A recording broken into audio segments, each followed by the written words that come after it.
Oh, look, you must remember that I'm a racing fan anyway, so watching Cheltenham will always be pleasurable for me. It will be a little bit different, but you must remember I've been to a lot of Cheltenham festivals and I had huge success there, and now it's time for, you know, Jack and Jordan and all them lads, and I still enjoy watching them compete.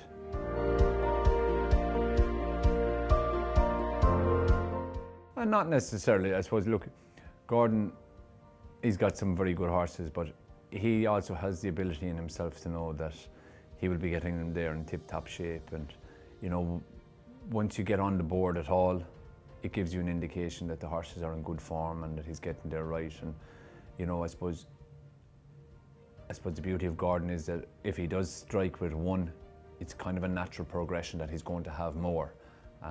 So he just has a habit of getting it right for Cheltenham. So as regards to target, I wouldn't think so.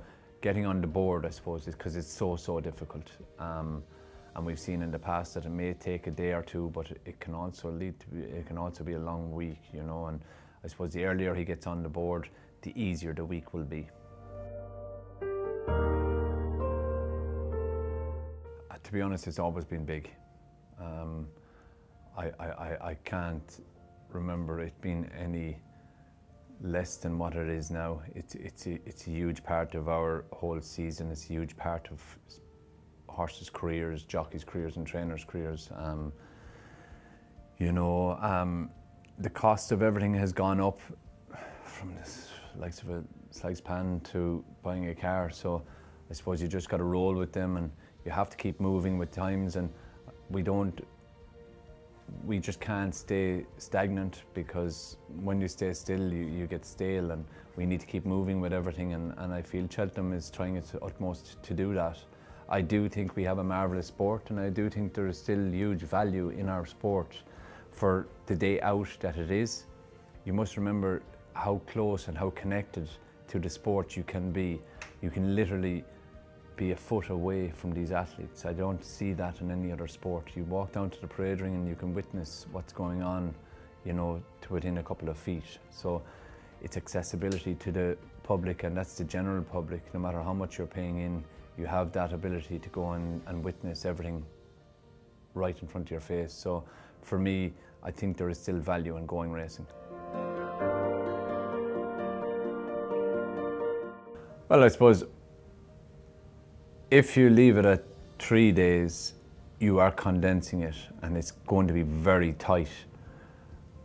I feel with the 4 days, it is giving more opportunities to different people. Okay, there is a bit of maybe dodging going on, but I don't ever feel that the horse that wins the Gold Cup wouldn't have won the Gold Cup if it was any other way. Usually the best horse on the day will win the race. Letting it go to 5 days. Look, we have fantastic festivals in Punchestown that are 6, and Galway is 7 days. Of course, in Galway you mix flat racing in between, so that, you know, that allows for the 7 days. With Cheltenham, it's 4 days. It's 4 marvellous days of racing.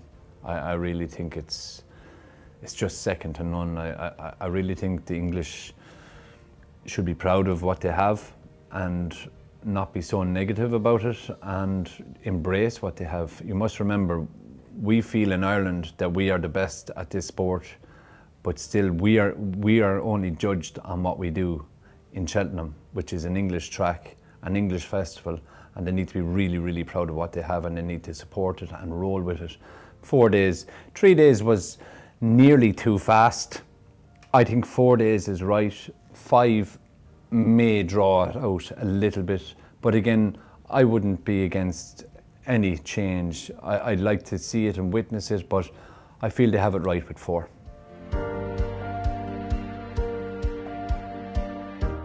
Well, I must say that I am now a dancer. I may not be professional, I'm very much amateur, but if I was lucky enough to get that far in the competition, I would have to be concentrating on my dancing, but don't you worry, I won't miss a single second of the Cheltenham Festival. Yeah, my partner Kylie is very interested in horses, and she loves that kind of outdoor feel, and I nearly got her to come to a point last week, but unfortunately she had to do rehearsals. So, but everybody in the studio, there are guys, cameramen, all different people behind the scenes are all very much interested, and they're all looking for winners. So there's a lot of pressure on me this week.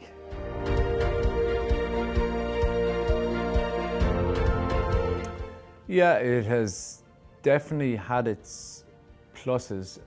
I still feel it's tight enough on time, or just barely enough between, you know, from it's a tough gap to fill, because you have Christmas, then you have the Dublin Racing Festival, and then you have Cheltenham, and then we move into, you know, there's a lot of festivals from there on in. But the Dublin Racing Festival has really proven to be a success. All the top horses, you know, all these horses that are running at the Cheltenham Festival and will be running in Aintree and plus Punchestown, you know, they get just that opportunity to show their ability, and you kind of define the top of their sphere through the likes of Christmas, then the Dublin Racing Festival, you have Cheltenham, and maybe onto Punchestown or Aintree or the likes of Ayr or different places. So it has fitted in well, but it wouldn't want to have been any closer.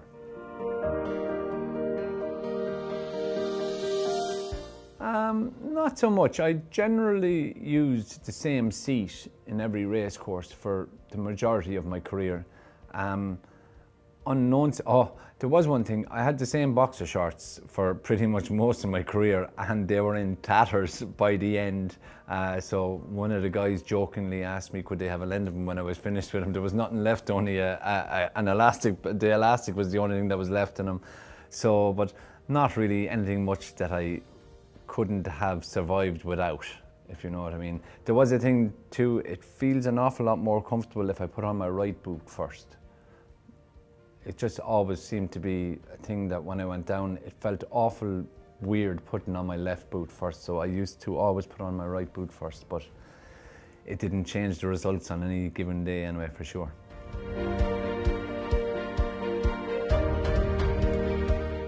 Yeah, it will be an Irish jockey, I would imagine. It probably, you'd have to say, you know, they have the right favourite in Paul Townend. He's got a marvellous book of rides.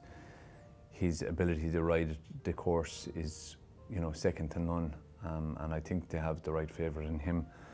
Barring that, I do think that anyone to the likes of Harry Cobden, Jack Kennedy, you know, any of them, if there was anything mishap with Paul, any of them would, you know, are good enough to hold that position.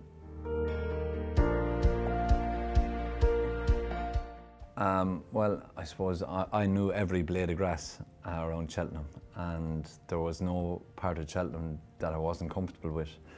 There are a lot of parts of the dance floor that I'm very uncomfortable with. I feel the nerves are more so in the beginning of the week when I'm learning the dance, more so than when I'm actually doing the final dance on the dance floor. But it can be quite nerve-wracking doing something that I really don't know much about. It was never nervous. I actually used to celebrate Cheltenham rather than being nervous about it. I just couldn't wait to get there. It never fazed me in any way, shape or form. So I was always really, really happy. It was like a second home to me. I used to get butterflies in my tummy landing in Birmingham or Bristol, whichever route I took. And Cheltenham as a town is so welcoming. I was always comfortable in Cheltenham.